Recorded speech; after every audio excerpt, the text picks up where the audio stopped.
കേരളത്തിന് സംഭവിച്ചത് എന്തെന്നറിയണമെന്ന് മന്ത്രി കെ രാജൻ. റിപ്പോർട്ട് പുറത്തുവരണം, ആശങ്കകൾ പരിഹരിക്കണം. റിപ്പോർട്ട് പുറത്തുവന്നാൽ ആവശ്യപ്പെട്ടതെല്ലാം ഉണ്ടോ എന്ന് പരിശോധിക്കുമെന്നും കെ രാജൻ. സ്വാഭാവികമായിട്ടും പൂരത്തിന്റെ ഘട്ടത്തിൽ എല്ലാ അർത്ഥത്തിലും പങ്കെടുക്കുന്ന തൃശൂർക്കാരും അതിന്റെ ഭാഗമായിട്ടുള്ള പ്രവർത്തകർക്കും പൂരവുമായി ബന്ധപ്പെട്ടുണ്ടായ പ്രയാസങ്ങളിൽ എന്തുണ്ടായി എന്നറിയണം എന്നുള്ളത് തൃശൂരിന്റെ ഒരു അവകാശമാണ്.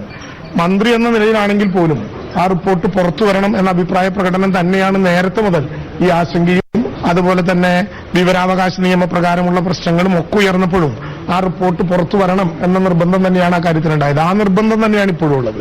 പക്ഷെ ഒരു കാര്യം, റിപ്പോർട്ട് പുറത്തു വരട്ടെ, റിപ്പോർട്ട് കൃത്യമായി പുറത്തു വരട്ടെ. എനിക്ക് മനസ്സിലാക്കാൻ കഴിഞ്ഞത് DGPയുടെ മുമ്പാകെ ഇന്നലെ സമർപ്പിച്ചു.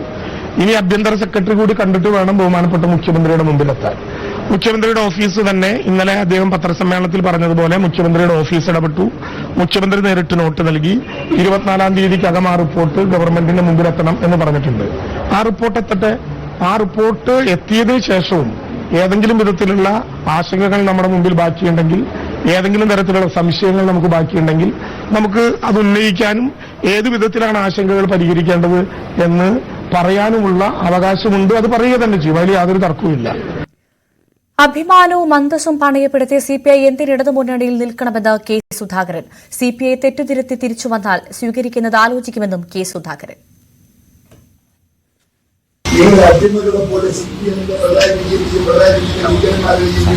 എന്തിന് നിങ്ങൾ ശ്വാസം മുട്ടണം?